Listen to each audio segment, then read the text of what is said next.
bum, bum, bum, bum, bum, bum. But I had no idea it was a cumbia until they set it up.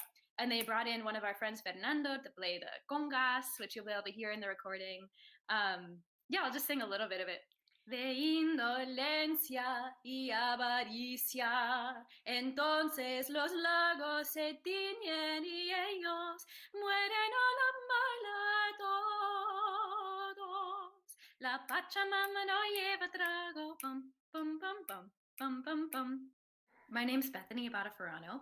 I'm a soprano. I sing a lot with choirs, primarily in the Twin Cities, but travel some around the country as well. And I do some composing. You'll hear a little bit about a project that Vlady and I did together.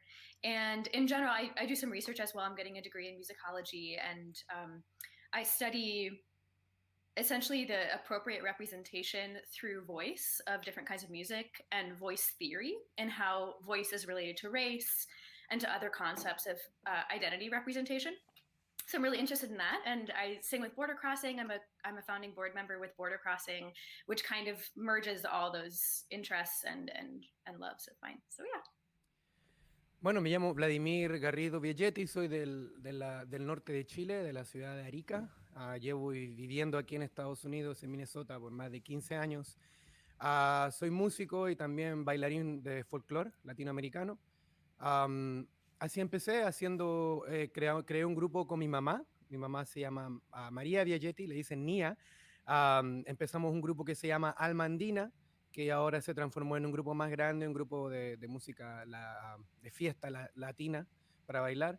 Y el otro proyecto que tengo con ella se llama Ina Yuca, que es Mother and Son Duet, y cantamos música folclórica y también de la nueva canción. Y también me he desarrollado, fui a la universidad, a McNeil Smith College of Music, y me gradué con un bachelor's in music production, donde aprendí un poco más de sound technology, sound engineering, composition, production, y conocí un montón de músicos, y ya después de haber estado en esa universidad me establecí un poco mejor con mi estudio, dando servicios de música en vivo, de workshops en South American Music para escuelas y también para librerías y cualquier tipo de comunidad, y haciendo producciones musicales, y aparte de tocar música en vivo. Bueno, cuéntame un poquito, me encantaría saber cómo fue tu vida en Chile. Pues tu mamá es música también, ustedes cantaban mucho en la casa, tocaron, ¿tú cómo empezaste con todo eso?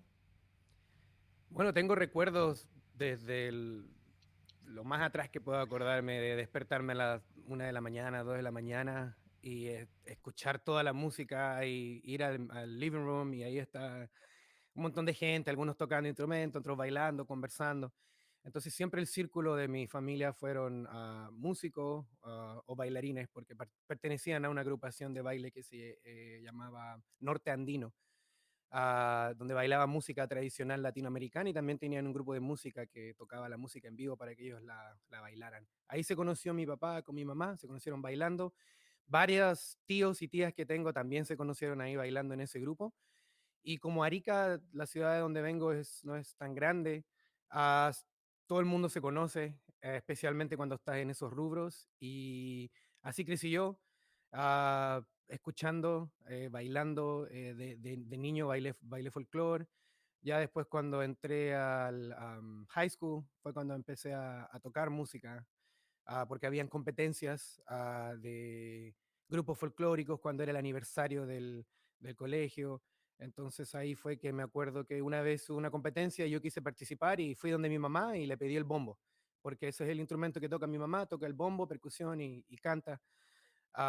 Y eso fue lo primero que hice, y ahí también era futbolista en ese tiempo, me gusta mucho el fútbol, pero me dieron la guitarra y se acabó el fútbol. Bethany, tell me about you. How did you get involved with music? Was your household musical as well? Yeah, my household was really musical. My dad got us all singing really young. We all sang kind of with our church choirs in Hawaii, actually, when we were growing up. And we were all taking piano lessons really young. We just came from, yeah, a lot of musical kind of privilege and blessings that way to be able to participate in that kind of learning. Yeah, it was a really big part of our lives. And we sang a lot around the house. All of us are musical. I have 6 siblings, and both of my parents and all of my siblings all play an instrument and sing. So we would always sing around the house and make up songs, write songs. Very loud musical household. Yeah. Sí, mis niños cantan mucho. Lo estoy acostumbrando a cambiarle la letra a las canciones y inventar lo que ellos quieran. Ahora estamos en esa. Y como son niños te sorprende. Aparte que hablan los dos idiomas, el español y el inglés, entonces cambian, les muestro canciones, por ejemplo, de dibujos animados en inglés y ya después pasan 2 semanas, se las muestro en español. Al mes, pues ya saben las dos. Por ahí. Así que empezando. Y hablan Otsuru también. Hablan Otsuru, claro. Otsuru hablamos es una capacidad muy difícil de adquirir. A través de los años te haces experto en ese tipo de lenguaje. Bueno, para que la gente entienda, Otsuru es más una filosofía. Nosotros bromeamos con esto, pero realmente es importante. Cuando tenemos un grupo, especialmente con Nico, Bethany's husband, one of my best friends, Nicolás Muñoz, de Arica también, con él empezamos a es como improvisar en la música, ah, porque sí, o sea, puedes decir lo que sea, como sea, pero el tono en que lo dices debe estar dentro de lo que está pasando en el contexto del momento. Por ejemplo, decirte, oye Natalia, ¿qué pasa con la centrífuga? ¿Cuándo se va a acabar? Obviamente no tiene ningún sentido, pero dentro de un contexto, si ha pasado algo antes, a lo mejor vas a entender lo que yo te quiero decir. Realmente es bien estúpido, pero esa es la gracia, vivir con un mundo de estupidez a cada rato, donde te ríes de él. Un poco la cultura latina, diría yo. Aquí hemos perdido mucho, por lo menos yo me reía mucho en Sudamérica, era una cosa de todos los días, pero de esa risa que te duele el estómago y ya no puedes más. Aquí me cuesta un poco, especialmente cuando entré al high school. La cultura es un poco distinta, tampoco no son tan touchy de abrazarse, de tocarse, de besarse en la mejilla. Entonces yo siento que esas cosas que hemos creado, aunque sean estúpidas, igual reflejan un poco esa relación latinoamericana de reírse más porque sí nomás, de burlarse de todo. Oye, Vlady, me interesa ese comentario porque yo me siento igual y yo me sentí muy diferente cuando vivía en Texas, porque hay mucho colombiano en Texas, ¿Mm? una comunidad muy grande colombiana en Houston, y después llegar acá a Minnesota fue muy duro. Y también acá me siento, es una diferencia muy grande cuando estoy con gente latina, que lo saludan a uno con mucha amistad, es muy cálida la gente. Y cuando uno, no sé, a mí me impresionó eso mucho la pasión el verano pasado, porque cuando llegaron los venezolanos era, hola, ¿cómo está? Todos saludaban de beso, de abrazo, you know, and I think a couple of the border crossing people kept up that habit. I think, Bethany, we always hug hello, and I think Ryan always kisses me hello, and it's just, es como que uno se siente otra vez en familia. Es una cultura muy diferente, es muy cálida. Claro. Sí, fue un choque cultural al principio, solo por cosas, por solo gestos físicos, incluso al saludar uno siempre estoy acostumbrado a abrazar, a dar la mano o a dar besos en la mejilla. Eso fue un rechazo inmediato cuando llegué acá. Que uno entiende que a veces, incluso ahora en estos momentos, uno necesita la privacidad, el espacio, a lo mejor está enfermo, lo que sea. Pero sí me costó al principio no tener esa reacción de querer saludar rápidamente, así. Pero más el humor, esa ganas de burlarse de uno mismo, que no todo es bueno. Y te das cuenta cuando llegas aquí también, que a veces, no sé, uno usaba, por ejemplo, los apodos que tenemos en Sudamérica. Generalmente, si uno tiene la nariz grande, te dicen el nariz grande. Si uno es cabezón, te dicen el cabezón. Y así es nomás, como uno no, si uno es más negro que el otro, le dicen el negro, el otro el rubio, el gringo, no sé. Obviamente tienen connotaciones que no deberían ser utilizadas si investigamos y sabemos de dónde vienen, pero a la vez forman parte de una cultura y forman parte de las canciones, cómo se describen entre ellos mismos, un poco como el blues habla de ellos mismos y tienen un poco como un free pass a veces para poder ellos mismos decir cosas que a lo mejor alguien, o sea, los afroamericanos, un blanco no puede decir tan directamente. Ah, lo mismo siento en Sudamérica que pasa con los indígenas cuando, por ejemplo, utilizan las mismas palabras, los mismos nombres que fueron dados por los The Colonials, me estoy olvidando, la colonización, ¿no? Cuando le dieron nombres basados en su color o en el nivel de los esclavos. Um, Como el caporal es un baile tradicional boliviano donde um, el personaje del caporal también, lo que significa él, el poder que tiene y la ropa que utiliza está basada en los niveles de esclavitud que habían y cómo se relacionaban entre esclavos. Estaban los esclavos, los jefes de los esclavos, y después la mano derecha de los colonialistas y después los colonialistas. Entonces, todos esos niveles te entregaban el nombre de ese personaje se hizo mucho más importante que solo marcar la diferencia de la esclavitud. Ya después cuando creció el color de la ropa que empezaron a utilizar. Y ahora en este momento yo ni sabía que esa era la historia verdadera. Yo pensé que era otra. Tuve que hacer mi investigación para darme cuenta que, ok, realmente viene de un personaje de la esclavitud. Me interesa, Bethany, your thoughts on that. Definitely. Yeah. I was thinking about that as Vlady was describing the baila caporal, or songs así. Y creo que para los gringos, es de los gringos que yo sé más. And so I would never kind of deign to, like, I'm not at the point of research where I could speak about how it's appropriate or be able to express the deep complexities of race in Latin America and how that's expressed by different people in different countries and with different histories. But I think that here in the United States, for me as a white person, thinking about representing musics of potentially Native American peoples or people of color, Black people, people in histories of slavery, that has been something that, like you mentioned, Natalia, that we're starting to think about a lot more. And in my research, I've centered on the ways that we use the voice to represent race without even realizing it. And so frequently you can think in predominantly white choirs, especially maybe in places like Minnesota with the kind of a St. Olaf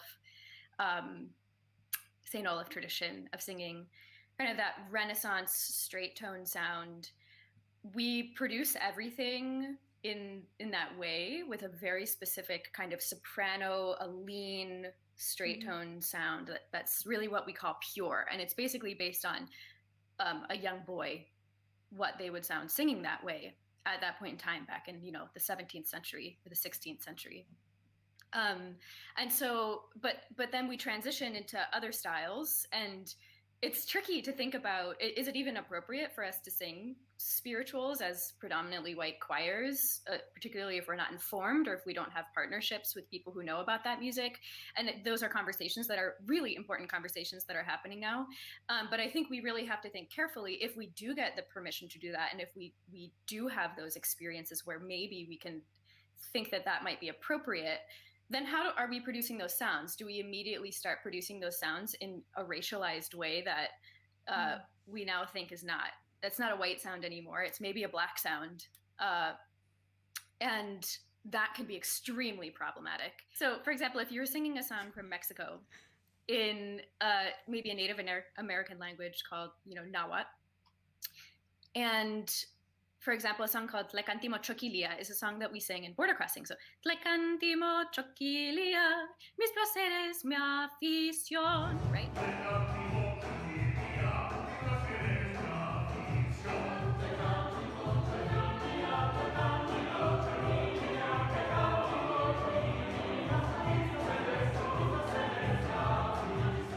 So you could sing that in kind of maybe even a bel canto tradition. So, le cantimo choquilia, mis placeres, mi afición. But then you also hear recordings of people singing it in what you might deem a more Native American style, which becomes this really blanket way of describing things, describing the kinds of sounds that people might make in a racialized way, which can sometimes be culturally accurate. But very frequently we simplify it too much to be representative of an entire swath of people, potentially over multiple continents. So if you were doing it that way, you might think, Tlecantimo choquilia, mis placeres, mi afición, without the voice break, right? And it might not be to that extreme, but people start adding in a lot of maybe what we would deem nasality in the way that we speak about it in the choral world. You would flatten your soft palate. And often people refer to that sound as an ugly sound. Mhm. I've heard so many choral directors refer to that as make an ugly sound now. And so just we really need to examine the way that we talk about sound and how we relate it to race and culture and the kinds of manipulations we make to produce that sound in the ways that it's related to representation. So it's really tricky and complicated, and it's not always wrong to do those things, but I think we need to be informed in partnership with communities that actually produce that music indigenously and naturally to them. So that's kind of what I would think. But in terms of the caporal from Bolivia, I that's fascinating history to me, and I don't know it. And I think it would be such a fascinating conversation, like you were mentioning, Vlady, to talk to someone from Bolivia que tal vez conoce más de esa tradición, de la historia, y que podrían explicar cómo se debe producirlo. And if it's appropriate para un chileno, para cantar eso. Yeah, it'd be fascinating to hear that conversation. It just makes me think, Vlady, I did that project with Border Crossing back in March. Like they came in for class notes. Yeah, it was just Nico and Ron, right? Yeah. And Bethany and I were chatting about this, that we were doing Chico Chi in Tres Cantos. And I caught myself saying, Chico Chi, let's make it really beautiful. And I was like, why is this beautiful? And Tres Cantos is, it's like, really make it bright and nasal. And they were charged words in my language. And so I had to scrap, and I did a whole lesson on code switching with my students. And we just talked about switch the code, don't assign a value. Like physically what is happening. And it was, I love code switching. I think we're doing it right now. And I just think it's a really interesting thing. And I think for students to, I don't know, to think like, oh, when I say hello to my sister is different than when I say hello to my teacher, and I'm switching a social code or a language code. And anyway, so Vlady, I'm curious to know, you talked about discovering that this thing that you just thought everybody did, that's just part of who you are, has value, and that people want to pay money to see it. How do you feel working with Border Crossing? I mean, you do so much with the group, and I think that your mom and Nico bring so much life to the music, because I think you are the people who know how to do it. While many of us are reading the score and we were tapping out the rhythm and trying to get the rhythm right, and you guys are just feeling. And I think as a singer, when the instrumentalists come in, it's always like, okay, like the piece kind of comes to life. I'd love to know more about what that's like for you to collaborate in that setting.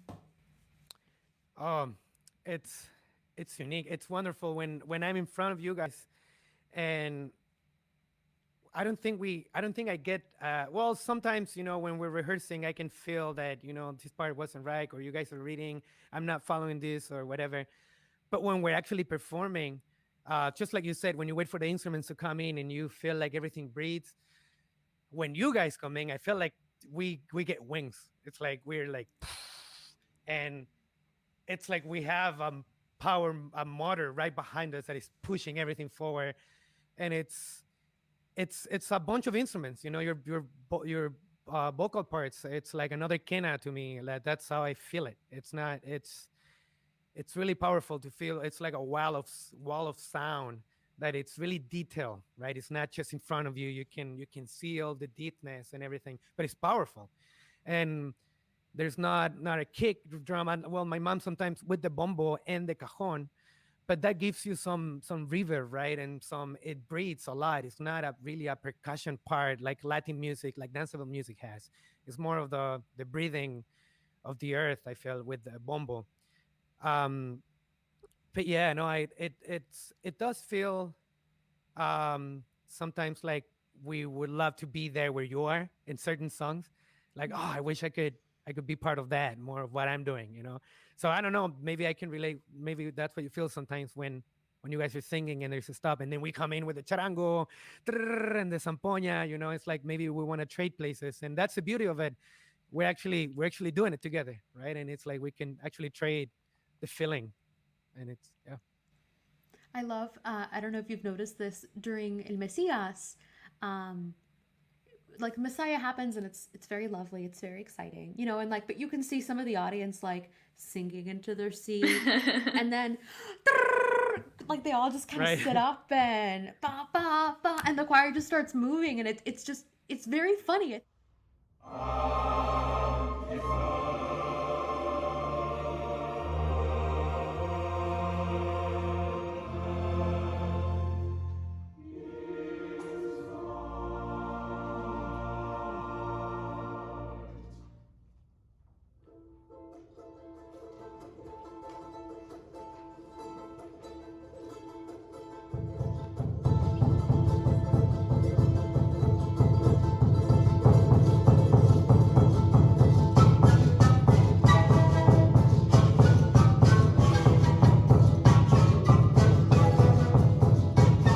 Part of the song. What is this part of the song that goes? Which song is it that goes?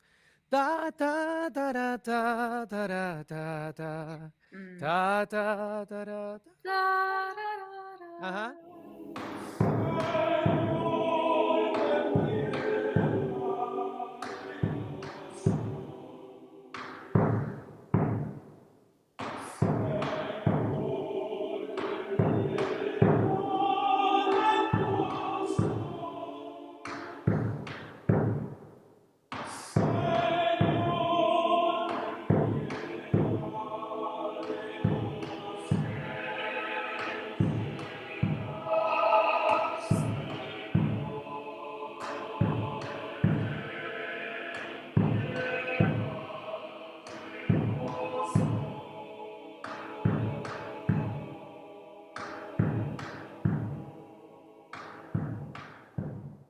da. That really, really gets me because it's like, it, there's this the singing. Well, there's the kena in the beginning that goes tra ta tra ta tra ta da da da, Mm. but it's just Mm, so it's like breathing. That's okay. I can do that, right? It's starting. I feel okay. But then when the guy sings, and then I have to go in the back and be like with the kena, I feel mm, so vulnerable. I feel like I have to go right after the singing with the kena. It's almost mm. like a bird that it's suffering. Like this is like it's showing the human power, and then this bird just comes and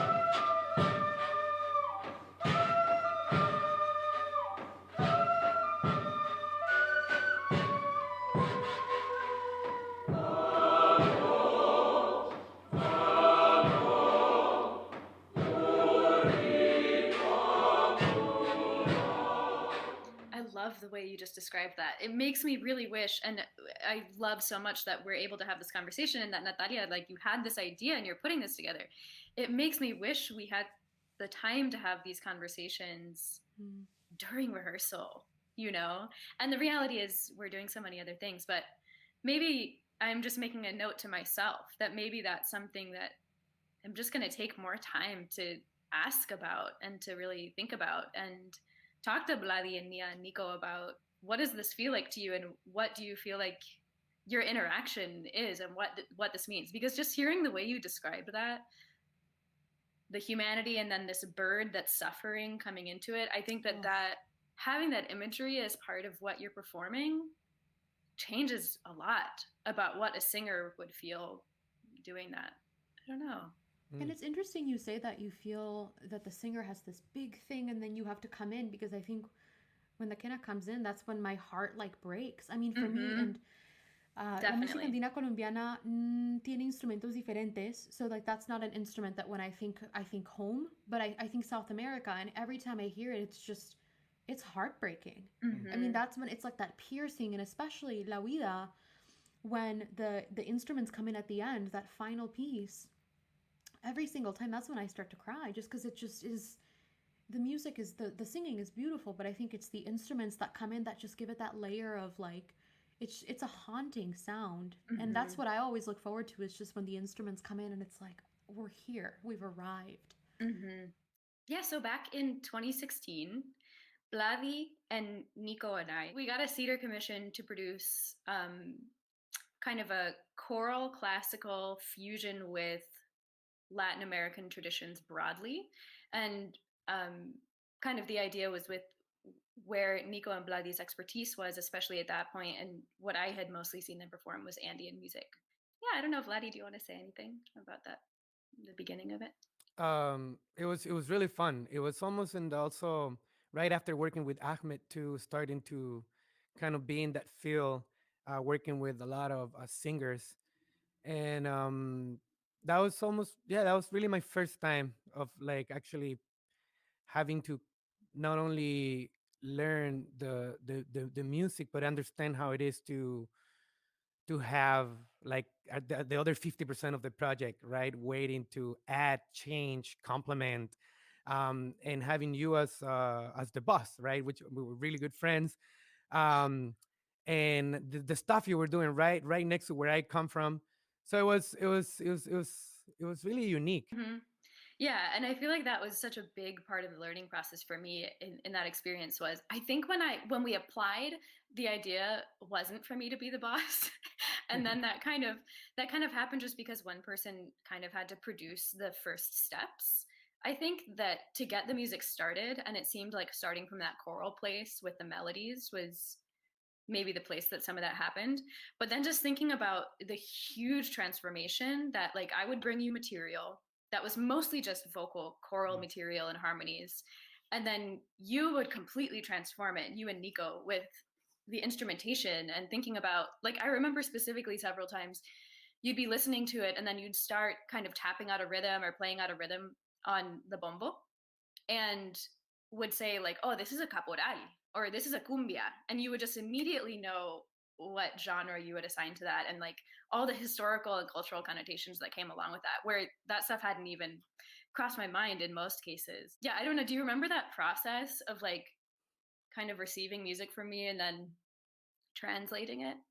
Yeah, yeah. Usually, like I remember really enjoying the approach of your melodies to the Andean music because it's always nice when you get someone else from outside, right? Like that's not working with like her whole life with Andean music, and then it hits different places, on the melody. And yeah, it was a learning curve as well for us. But it was exciting. It was really exciting. Yeah.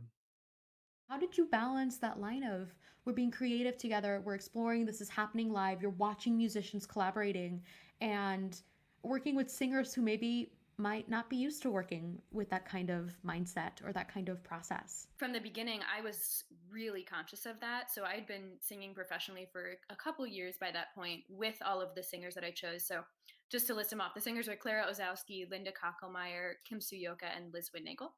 And they they and I all operated in this world that was kind of very, you show up to work, you want to get paid for your work, and you want to get paid for the time that you're there. And we had kind of a limited amount of funding through the Cedar project, so I knew how much I was going to pay them, and that dictated how many hours I could use them for. And so that was kind of like a big piece of what informed the process with Vlady and Nico and the writing of the music. Was like, I needed to have things on paper as soon as possible so that they wouldn't be going through that process of not knowing what was going on. At least that's what I thought at the time. But I think actually, if I were to do it again, I would probably just make it clear to them from the beginning when I was asking them to do the project that it would be a more flexible learning process where there would be a lot more give and take, because I also had asked them to do like some improvisation and stuff, which I think would have been better suited to actually working with you, Vlady, and working with Nico, and having that more integrated experience of being creative and being playful and learning what suru and figuring out what these instruments were like and actually getting into the world of it. But it wasn't as playful. But yeah, Blai, I don't know like what your perspective was on that experience too, having known some of them but not knowing all of them and all of that stuff. Right, right. Yeah. Bueno, siempre es viniendo desde, no tanto de la música andina, pero teniendo la experiencia de un grupo de personas que se juntan, cada uno con un instrumento y más como un grupo de amigos. Así empecé yo a hacer la música y después se transformó en mi profesión. Am, Siempre tenemos un poco de eso, ¿no? Siempre hay un poco de querer relacionarse primero, como que querer entenderte, ok, ¿quién eres tú? ¿Cómo estás? ¿Cuáles, incluso cosas simples como que, ok, me siento bien estando en el cuarto contigo un buen rato nomás, así, aunque estés cantando todas tus partes y lo estás haciendo muy bien, pues ¿cuál es el punto de estar haciendo esto? Y aquí Gracias al universo y la comunidad de Minnesota he tenido la oportunidad de compartir en muchos grupos que tienen distintas dinámicas. De todos los trabajos que he tenido con estos distintos grupos de personas que a lo mejor tienen distintas formas de trabajar, distintas formas de comunicarse socialmente, siempre hay una base y lo agradezco a la música andina. Me siento muy, muy, ¿cómo se dice? Honrado, muy lucky de poder haber aprendido este tipo de música porque me conecta con gente como tú y con gente que realmente quiere aprender cultura. Yeah, I think so often when we talk about those two worlds, like either using la partitura or not using la partitura and feeling things and expressing things, we try to like say that one is better than the other.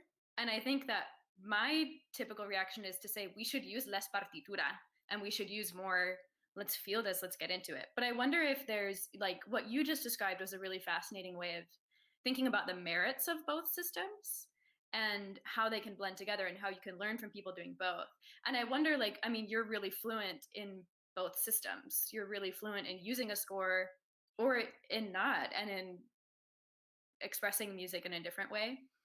Um, and I wonder if there's a way that we can all begin to find more of that fluidity and recognize kind of like the importance and the beauty, and maybe for singers never using a partitura and just learning something by ear and creating something by ear and being flexible with it and being open to change and open to new interpretations.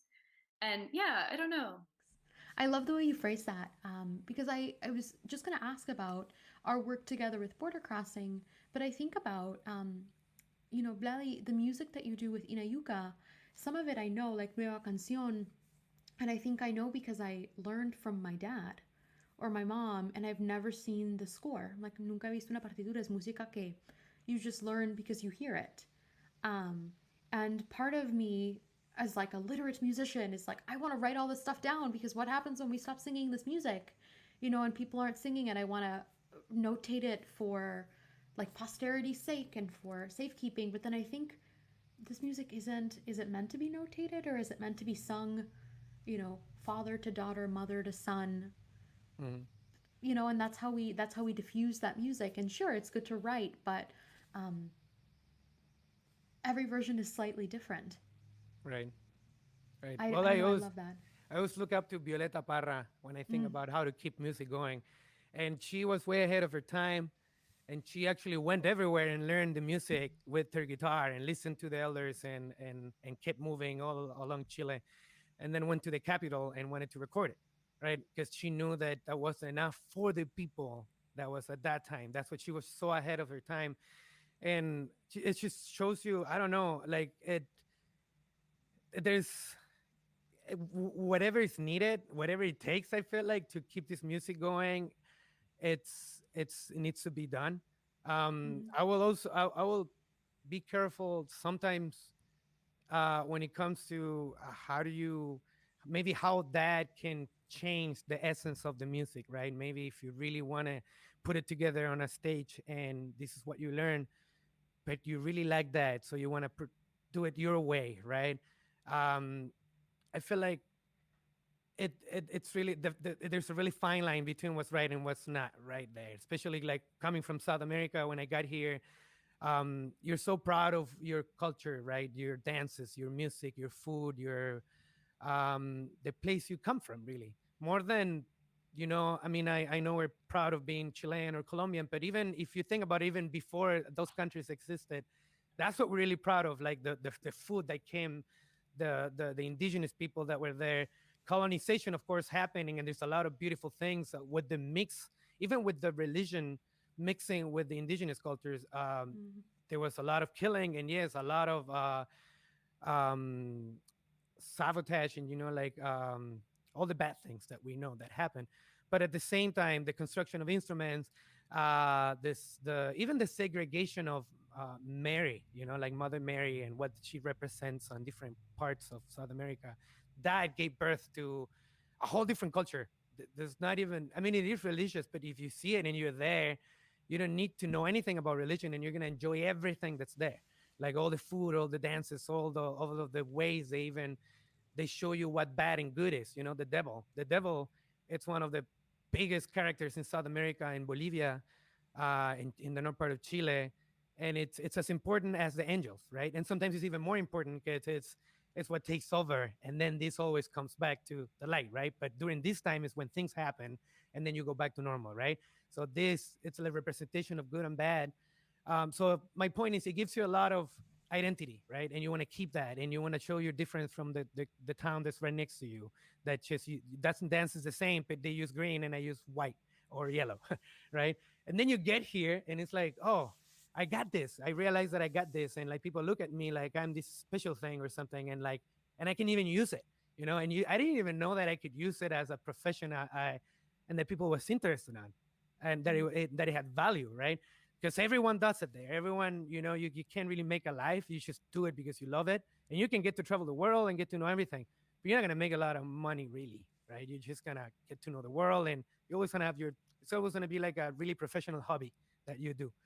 Uh, but then here, right, and but then you want to share your culture, right? You just want to show it and be like, hey, this is what I bring, and you have to look like me to do it, right?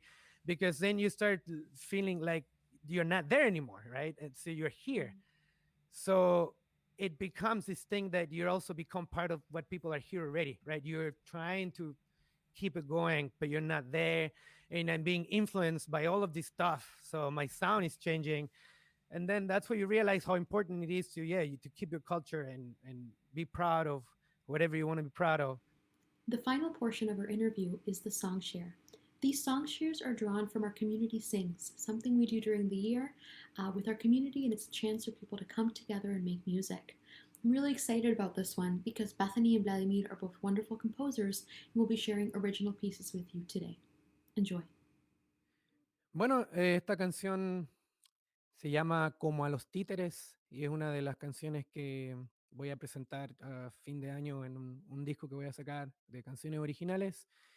Y mis propias creaciones varían entre folclore, hip hop, reggae, rock, de todo un poco. Pero esta canción sí me representa mucho los tiempos en los que estamos viviendo. Y se llama Como a los títeres, más o menos diciéndonos que todos parecemos más títeres que humanos.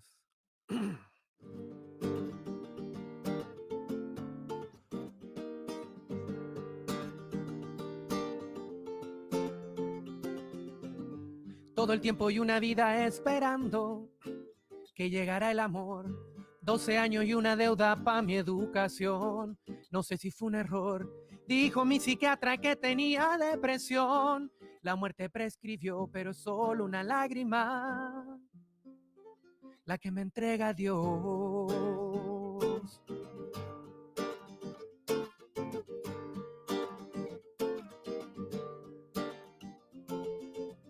Conozco tu manera de matar la gente, diciendo que son dementes, te secas la frente con tus billetes. Dicen que en la vida tienes que dejar de ser y empezar a creer. Forma tu familia, tu trabajo y tu pasión. Déjala pa' después. Tienes el derecho de callar y estar de pie, pa' que te veas bien y te vas olvidando que pendes de hilos. Como los títeres, como los títeres, como los títeres. Y ya aprendí, ya desperté, ya no le temo a la muerte, pero sí a la vida que lleva en la espalda a mi gente. Y ya aprendí, ya desperté, ya no le temo a la muerte, pero sí a la vida que lleva en la espalda a mi gente.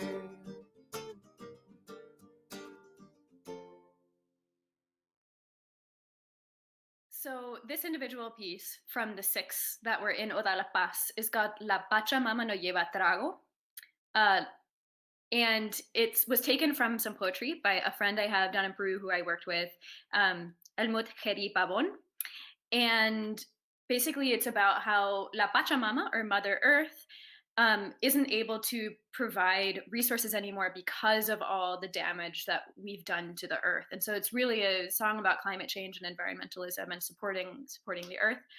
And the really cool thing about the process is that Vlady and Nico turned it into a cumbia. So I kind of had this rhythm in my head. La Pachamama no lleva trago, bum, bum, bum, bum, bum, bum, bum, bum, bum, bum. But I had no idea it was a cumbia until they set it up.